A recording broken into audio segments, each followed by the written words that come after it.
प्रधानमंत्री का दायित्व संभाले हैं और उनके तीसरे कार्यकाल का आज पहला बजट देश के संसद में प्रस्तुत हुआ है।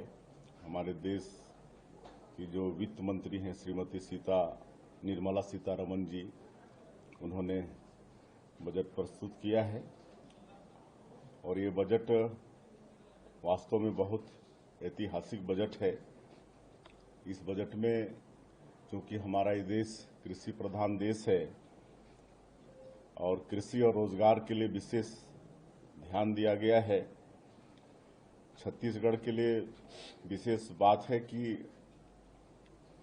कृषि और रोजगार के क्षेत्र में 1.52 लाख करोड़ रुपए बजट में प्रावधान किया गया है और इससे निश्चित रूप से कृषि और रोजगार के क्षेत्र में एक नई क्रांति आएगी, किसानों में समृद्धि बढ़ेगी। उसी तरह से जनजातीय उन्नत ग्राम योजना लॉन्च हुआ है। जनजातीय समाज के 63,000 गांव और 5 करोड़ लोगों को इससे फायदा होने वाला है। छत्तीसगढ़ के आदिवासी क्षेत्रों में एक क्रांति इससे आएगी। 1 करोड़ युवाओं के लिए इंटर्नशिप का भी इस बजट में ख्याल किया गया है और उस दौरान उनको 5,000 रुपये प्रति महीना देने का भी प्रावधान बजट में है और छात्रों को 10 लाख तक लोन मात्र 3% में देने का इस बजट में प्रावधान किया गया है।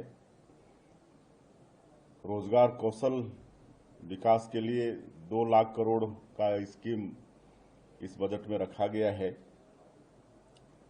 और 2.66 लाख करोड़ ग्रामीण विकास के लिए इस बजट में प्रस्ताव है। इससे निश्चित रूप से गांव, गरीब किसान, मजदूर का भला होने वाला है और कुल मिलाकर ये बजट आने वाला 2047 तक इस देश को विकसित भारत के रूप में खड़ा करने का ये बजट है।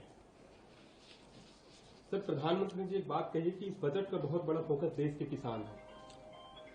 जी बिल्कुल, किसान इस देश के अन्नदाता हैं और आज 70 से 80% लोगों का जीविका आज किसानों पर आधारित है और देश के जीडीपी में भी एग्रीकल्चर सेक्टर का बहुत बड़ा योगदान है और निश्चित रूप से अन्नदाताओं के ऊपर में एक बहुत बड़ी चिंता आदरणीय हमारे देश के यशस्वी प्रधानमंत्री जी का है।